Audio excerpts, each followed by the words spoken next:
Election 2024 का बेसब्री से आम आवाम इंतज़ार कर रही है।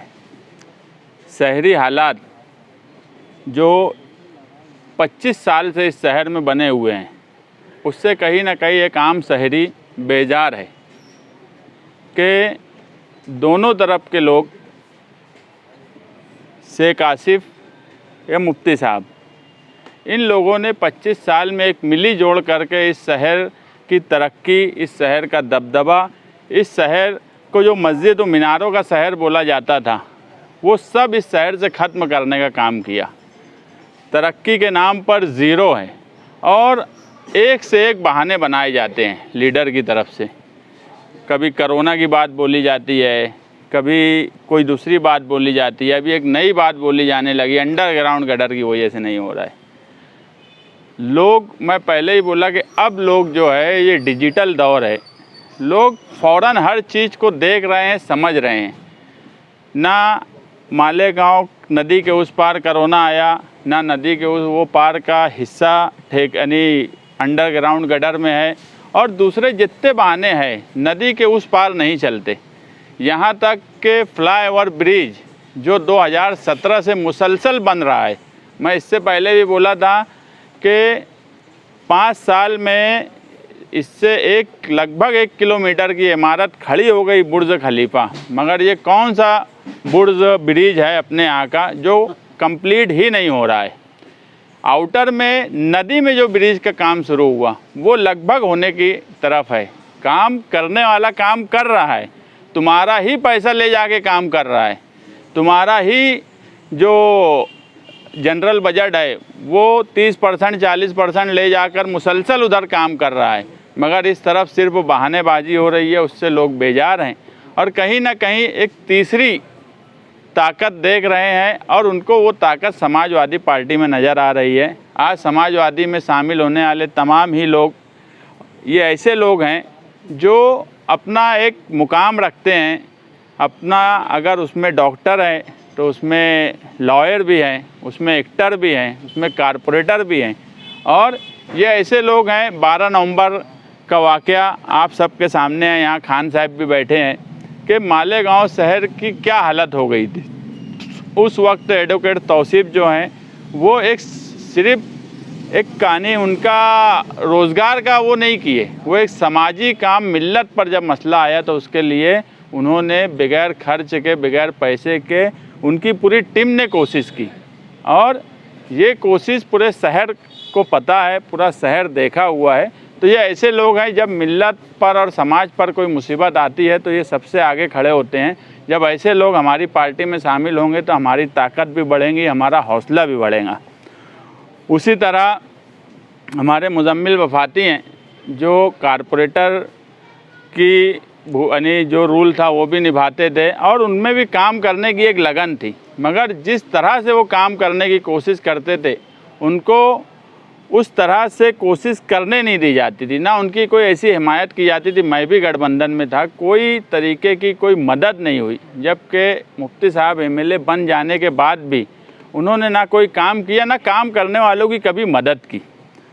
वो भी कहीं ना कहीं एक समाजी कामकाज करने में बढ़ चढ़कर हिस्सा लेते हैं आम लोगों का।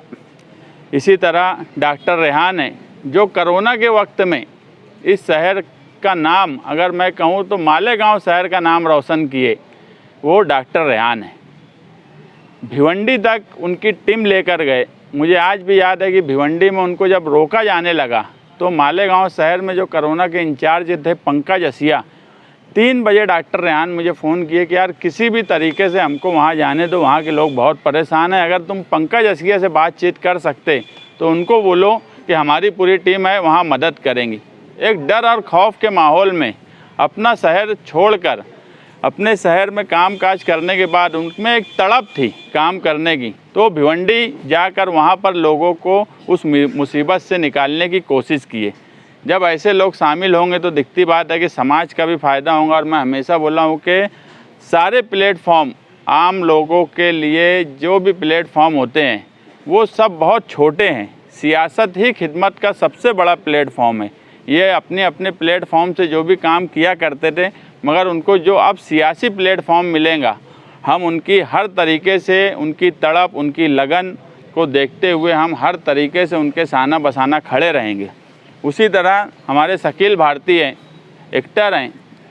ये शहर में जब लोग सोचे नहीं थे कि कॉमेडी से भी नाम बनाया जा सकता है, मालेगांव शहर का नाम मुस्कुराइए आज जुम्मा से, इनकी ही कलाकारी थी। आज मालेगांव शहर में बहुत से कलाकार हैं जो मालेगांव शहर का नाम बनाते हैं, यूट्यूब पर, फिल्मों में, यहाँ तक कि टीवी पर भी। वो कहीं ना कहीं शकील भारती से ही इस शहर में शुरू हुआ। ऐसे लोग अगर आएंगे तो मैं उनसे ये भी गुजारिश करूँगा कि मालेगांव शहर में जो भी कामकाज है वो उनके अंदाज़ में मालेगांव शहरियान के सामने वो लाएं, हम उनको प्लेटफॉर्म देंगे। अगर पार्टी का अच्छा काम है वो भी वो अपने अंदाज़ में लाएं, अगर मुखालिफ कोई काम नहीं करता है वो भी अपने अंदाज में लाएं, हम उनको एक प्लेटफॉर्म देंगे। उसी तरह हमारे जो सबिया मुजम्मिल वफाती है, वो कारपोरेटर हैं, वो भी पार्टी में आई, मैं उनका भी इस्तकबाल करता हूँ। अतीक शाह है, सारिक उस्मानी है। तो इसी तरह जो भी लोग आज पार्टी में शामिल हुए, ये कहीं ना कहीं अपना एक मुकाम रखते हैं। मैं एक नाम आखिर में इसलिए लेना चाहता था कि सगीर आर्ट्स, ये एक ऐसा नाम था कि लोग इनकी शक्ल नहीं पहचानते थे मगर सगीर आर्ट्स का नाम जानते थे। इसलिए मैं आखिर में उनकी बात बोलना चाहता था कि मैं भी बहुत हैरान रहता था जब हम सामने इलेक्शन लड़ते थे। ये सऊदी में से वो मेहनत करते थे एक सोच के लिए, वो चाहते थे कि जब वो मालेगांव आए तो एक नया नुमाइंदा, एक जो ख्वाब मालेगांव शहर को आज के आमदार ने दिखाया है, वो ख्वाब वो उनकी समझ थी कि वो ख्वाब ज़मीन पे आएगा, मगर वैसा कुछ उनको नज़र नहीं आया।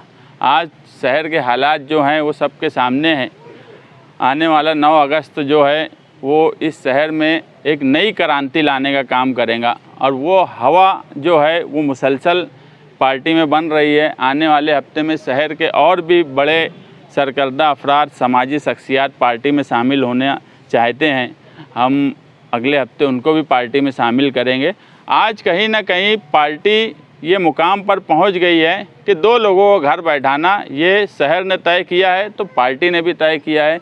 हमारे धुलिये के सदर गुड्डू भाई भी आज हमारे प्रोग्राम में आए हैं। 9 अगस्त के प्रोग्राम के ताल्लुक़ से उनको भी कुछ तैयारी करना है, हमसे बातचीत करके मैं उनका भी शुक्रिया अदा करता हूं, क्योंकि हमारी सारी मालेगांव शहर की जो भी पार्टी की कारकर्दगी है वो कहीं ना कहीं ऊपर लीडरान तक वो पहुंचाते हैं। मैं उनका शुक्रिया भी अदा करता हूं।